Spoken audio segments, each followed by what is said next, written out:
கரூர் விவகாரத்துக்காக விஜய் ஆஜராக போறாரு.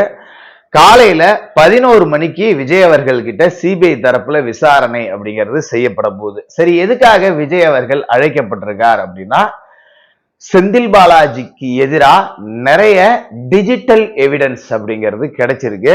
அத விஜய் அவர்களோட தரப்புல இருந்து உறுதிப்படுத்துறதுக்காக தான் இந்த விசாரணை அப்படிங்கிறது.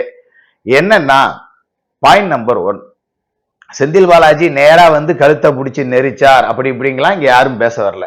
ஆனா செந்தில் பாலாஜி ஒரு முக்கியமான கட்சியோட எம்எல்ஏ, ஆளுங்கட்சியோட எம்எல்ஏ, ஒரு முன்னாள் அமைச்சர், கிட்டத்தட்ட ஒரு விஐபி கேடர் அப்படிங்கிறது தான். அப்படி உள்ளவங்களை கூப்பிட்டு சும்மா சர்வசாதாரணமா எந்த விதமான முகாந்திரமும் இல்லாம சம்மன் அனுப்புறதுக்கு சாத்தியமே கிடையாது.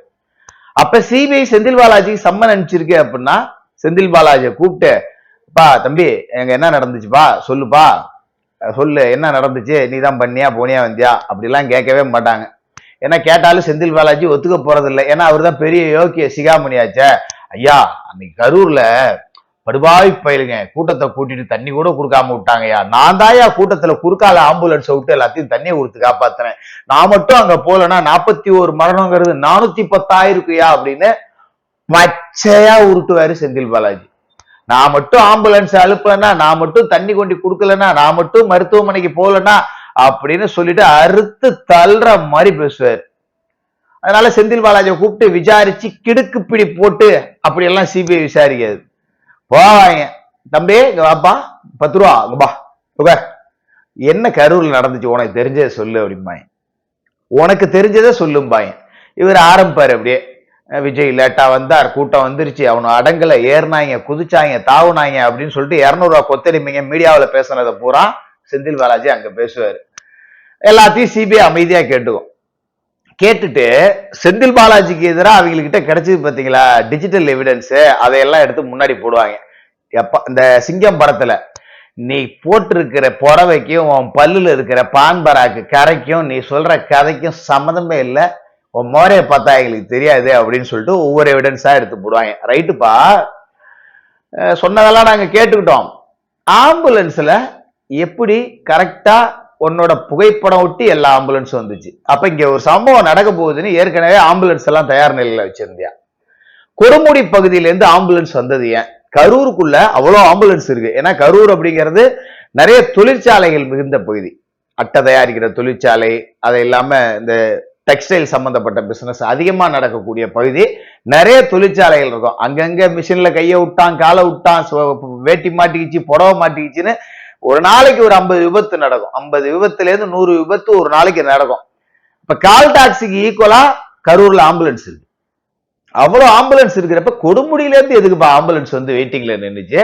அது குறிப்பிட்ட ஒரு மாநகர செயலாளர், திமுகவோட மாநகர செயலாளருக்கு உறவுக்காரரான ஒரு ஆம்புலன்ஸ், சாய் ஆம்புலன்ஸ்னு சொல்றாங்க. அந்த ஆம்புலன்ஸ்ல இருந்து மட்டும் நிறைய ஆம்புலன்ஸ் வந்திருக்கு. ஏப்பா? ரெண்டாவது, செந்தில் பாலாஜி பேர்ல தண்ணி பாட்டில் எல்லாம் தயார் பண்ணி வச்சுக்கிட்டு ஏதோ ஒரு பேரிடருக்காக காத்துக்கிட்டு இருக்க பேரிடர் மேலாண்மை குழு மாதிரியே காத்துக்கிட்டு இருந்தீங்களே, எப்படிப்பா? இதுக்கெல்லாம் பதில் வாங்கணும். அடுத்தது, சம்பந்தமே இல்லாம ஆம்புலன்ஸுக்கு போலீஸ்காரர்கள் அக்கௌண்ட்ல இருந்து ஏன் பணம் போகணும்? கரூர் இன்ஸ்பெக்டரோட அக்கௌண்ட்ல இருந்து ஆம்புலன்ஸுகளுக்கு எல்லாம் காலையிலேயே ஏன் பணம் போச்சு? சம்பவம் நடந்தது செப்டம்பர் 27 இரவு. காலையிலே எல்லா ஆம்புலன்ஸுக்கும் அட்வான்ஸ் கொடுக்கப்பட்டிருக்கிறதா எங்களுக்கு எவிடன்ஸ் கிடைச்சிருக்கு. அது எப்படி நான் யூகிச்சிங்களா நீங்க? இதுக்கு பதில் சொல்லு.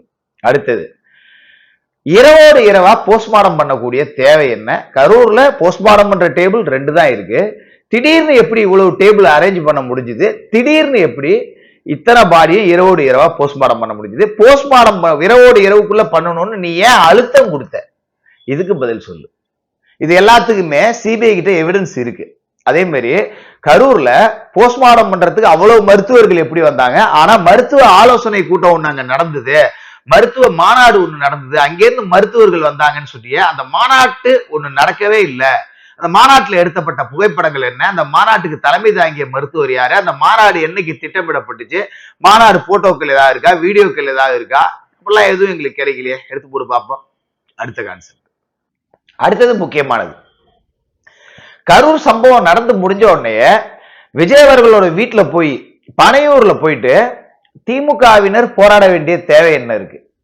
விஜய் தான் கொலைகாரர் அப்படிங்கிற மாதிரி சித்தரிச்சு பொதுமக்கள் போர்வையில திமுக காரர்கள் ஊடுருவி போய் போராட்டம் பண்ணதுக்கு காரணம் என்ன? இரவோடு இரவா எதுக்குமே வராத முத்துவேல் கருணாநிதி ஸ்டாலின் தமிழக முதலமைச்சர் கரூர் வந்ததுக்கான காரணம் என்ன? போஸ்ட்மார்டம் பண்ண உடல்கள் அவசர அவசரமா எரிக்கப்படுறதுக்கு அழுத்தம் கொடுத்ததுக்கான காரணம் என்ன? அடுத்த கேள்வி, ரொம்ப முக்கியமான கேள்வி. அடுத்த நாள் காலையிலேயே கரூர் முழுக்க, அதே மாதிரி தமிழ்நாடு முழுக்க 41 உயிர்களை பறித்த கொலைகாரன் விஜய் அப்படின்னு தமிழ்நாடு முழுக்க போஸ்ட் ஓட்டப்பட்டுச்சு. அந்த போஸ்டரை ஒட்ட சொன்னது உன்னோட பிஏ ஆச்சு. அது ஏன்? உன் பிஏ மூலியமா தான் அந்த போஸ்ட் அடிக்கப்பட்டிருக்கு. எந்த பிரஸ்ல அடிக்கப்பட்டிருக்கு? யார் மூலமா அது ஒட்ட அனுப்பப்பட்டுச்சு? இப்படி ஒரு பிரப்பகண்டாவை பண்ண வேண்டிய தேவை என்ன? அதே மாதிரி ஒரே நாள்ல நிவாரணம் அறிவிக்கப்பட்டது ஏன்? விசாரணை கமிஷன் அவசர அவசரமா உடனே போட்டு விசாரணை கமிஷனுக்கான ஆபீஸ் கூட போடல, சப்போர்ட் ஸ்டாஃப் கூட யாரும் போடல, திடீர்னு விசாரணை தொடங்கினதுக்கு காரணம் என்ன? அதே மாதிரி விசாரணை கமிஷன்ல அருணா ஜெகதீசன் அவர்கள் விசாரணையை தொடங்கின உடனேயே பொதுமக்கள் போர்வையில திமுகவினர் ஏன் போய் சாட்சி சொல்லணும்? ஐயோ அங்க அப்படி நடந்துருச்சுங்க, இங்க இப்படி நடந்துருச்சுங்க, அங்க இப்படி நடந்துருச்சுங்க அப்படின்னு சொல்லிட்டு பொதுமக்கள் போர்வையில திமுகவினர் ஏன் போகணும்? இப்படி ஏகப்பட்ட சந்தேகங்கள். இது எல்லாமே வீடியோ ஆதாரத்தோட நம்ம சேனல்ல அந்த கரூர் சம்பவம் நடந்தப்பே போட்டிருக்கோம். வேணா பேக்ல போய் பார்த்துக்கலாம். நீங்க இவ்வளவு விஷயங்கள் நடந்திருக்கு. போஸ்ட் ஒட்டப்பட்டது செந்தில் பாலாஜியோட பிஏ சொல்லிதான் ஒட்டணும் அப்படிங்கிற சுப்பிரமணியங்கிற நபர் சொல்லிதான் ஒட்டப்பட்டுச்சு அப்படிங்கிறது எல்லாத்தையுமே நாம எவிடன்ஸோட எடுத்து போட்டிருக்கோம். இப்படி பல விஷயங்கள் சிபிஐ கிட்ட கேள்விக்குறியா நிக்குது. இதுல ஆம்புலன்ஸ் ஓட்டுநர்களுடைய வாக்குமூலம் செந்தில் பாலாஜிக்கு எதிராக இருக்கு. அதே மாதிரி ஏன் குறிப்பிட்ட மருத்துவமனை போனீங்க, பக்கத்துல நிறைய மருத்துவமனைகள் இருந்துச்சு, ஏன் போகலைங்கிறதுக்கு அதுக்கு அவர்கள் கொடுத்த வாக்குமூலம் இருக்கு. இரவோடு இரவா போஸ்ட்மார்டம் பண்ணப்பட்டது ஏன், அதுக்கு மருத்துவர்கள் கொடுத்த வாக்குமூலம் இருக்கு. வேலுசாமிபுரம் பகுதியில ஏன் தடியடி நடத்தப்பட்டுச்சு? ஒரு கடுமையான கூட்டம் நெரிசல் அப்படிங்கிறது இருக்கும்போது சம்பந்தம் இல்லாம தடியடி நடத்தப்பட்டது ஏன், அதுக்கு யார் உத்தரவிட்டது? எந்த உத்தரவின் அடிப்படையில தடியடி நடத்தப்பட்டுச்சு அப்படிங்கறத காவல்துறையிட்ட இருந்து கக்க வச்சு வாங்கிக்கிட்டாங்க. அதுலயும் செந்தில் பாலாஜியோட பெயர் அப்படிங்கிறது அடிப்படுது. இப்படி சுத்தி வளைச்சு எல்லா இடத்துலயும் செந்தில் பாலாஜியோட பெயர் அடிப்படுது. முக்கியமான விஷயம், அங்க மின்சாரம் நிறுத்தப்பட்டதா ஒரு வாக்குமூலம், இல்ல மின்சாரம் நிறுத்தல அப்படின்னு ஒரு வாக்குமூலம். ஏன் இந்த இரட்டை நிலைப்பாடு? அவசர கதியில அந்தர் பல்ட்டி குரலி வித்த குரங்கு பெல்ட்ல ஏன் அடிச்சிங்க? இப்படி 1008 கேள்விகள் செந்தில் பாலாஜிக்கு எதிராக சிபிஐ கிட்ட தயார் நிலையில இருக்கு. இது எல்லாத்துக்குமான விடை அப்படிங்கிறது கிடைச்சா செந்தில் பாலாஜி தான் கிங் பின் அப்படிங்கிறது தெரிய வரும்.